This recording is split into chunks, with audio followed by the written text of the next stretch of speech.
Hello everyone, সবাই কেমন আছেন? আশা করি সবাই খুব ভালো আছেন। আর আপনাদের ভালোবাসায় আমরাও বেশ ভালোই আছি। সবাইকে জানাই শুভ সকালের অনেক অনেক শুভেচ্ছা। আমার আরও একটি নতুন ব্লগ ভিডিওতে আপনাদেরকে স্বাগত জানালাম। আপনারা কে কোথা থেকে আমার ভিডিওটা দেখছেন অবশ্যই কমেন্টে জানাবেন।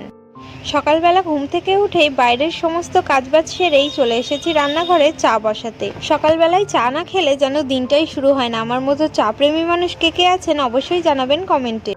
সকালবেলায় চা করে বাড়ির সবাইকে দিয়ে এবং আমিও একটু চা খেয়ে নিয়েছি। আর এখন ফ্রিজ থেকে নিয়ে নিচ্ছি সবজি ডাল বানাবো সেজন্য। তো আমি এখানে সবজি ডাল বানানোর জন্য নিয়ে নিয়েছি দুটো গাজর, একটা মাঝারি সাইজের ক্যাপসিকাম আর নিয়ে নিয়েছি বিনস। এই শীতকালে শীতকালীন সবজি দিয়ে বানানো সবজি ডাল কিন্তু খেতে দারুণ লাগে এবং এটা শরীরের জন্য খুবই হেলদি। আর কিছুদিন পরেই গরমকাল পড়ে যাবে, আর গরমকালে চলতে থাকবে আম ডাল, তেঁতুল ডাল, উচ্ছে ডাল, এইগুলোই। তখন আর এই সবজি ডাল হবে না।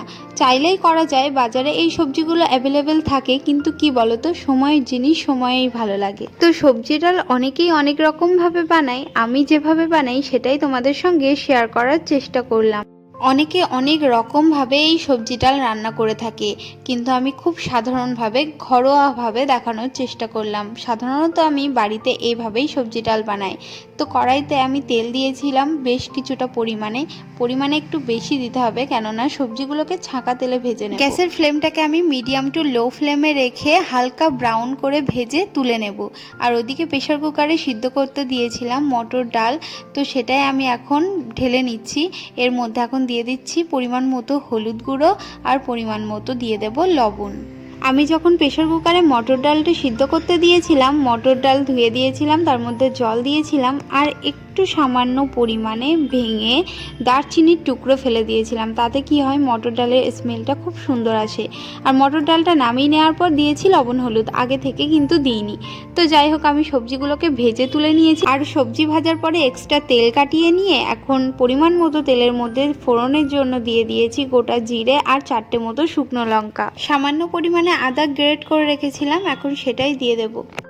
আদাটা দেওয়ার পর কিছু সময় তেলের মধ্যে হালকা করে ভেজে নিতে হবে। খুব বেশি সময় কিন্তু ভাজলে হবে না, তাহলে তিতো হয়ে যাবে। আগে থেকে আমি সেদ্ধ ডালের মধ্যে পরিমাণ মতো হলুদ গুঁড়ো আর লবণটা দিয়ে রেখেছিলাম। এখন সেই সেদ্ধ ডালটা কড়াইয়ের মধ্যে দিয়ে দিলাম। সবটা একসঙ্গে ভালো করে একটু মিশিয়ে দিলাম। তো ডালটা ভালো করে ফুটে গেছে, আর আমি এখন ভেজে রাখা সবজিগুলো দিয়ে দিচ্ছি ডালের মধ্যে। সবজিটা দেওয়ার পর বেশ কিছু সময় একটু ফুটিয়ে নিতে হবে ডালটা। আর সামান্য পরিমাণে আমি দিয়েছিলাম একটু লঙ্কার গুঁড়ো, আর এখন দিয়ে দিচ্ছি চিনি। এবার কিন্তু ডালটা নামিয়ে নেব ফুটে গেলেই। তো ফাইনালি রেডি হয়ে গেছে খুব সিম্পলভাবে বানানো সবজি দিয়ে মটরের ডাল, সম্পূর্ণ নিরামিষ একটা রেসিপি। কিন্তু আজকে আমি নিরামিষ রান্না করিনি, আমিষ রান্না করেছি। যেহেতু সবজি ছিল ঘরে, তাই সবজি ডালটা বানিয়ে নিলাম। আমি এখানে রান্না করেছি বড়ি আলু দিয়ে পোনা মাছের ঝোল। তো আমি যেভাবে বাড়িতে সবজি ডাল বানাই সেভাবেই তোমাদেরকে দেখানোর চেষ্টা করেছি। রেসিপিটা কেমন লেগেছে অবশ্যই আমাকে জানিও কমেন্টে।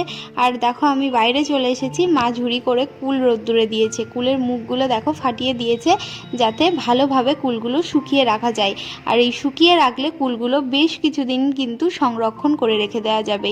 আমাদের বাড়িতে এই শুকিয়ে রাখা কুলগুলো বেশিরভাগ ব্যবহার করা হয় টমেটোর চাটনিতে। টমেটোর চাটনি বানানোর ঠিক কিছু সময় আগে পরিমাণ মতো কুল নিয়ে জলের মধ্যে ভিজিয়ে রাখা হয়, তারপর চাটনিতে ব্যবহার করা হয়।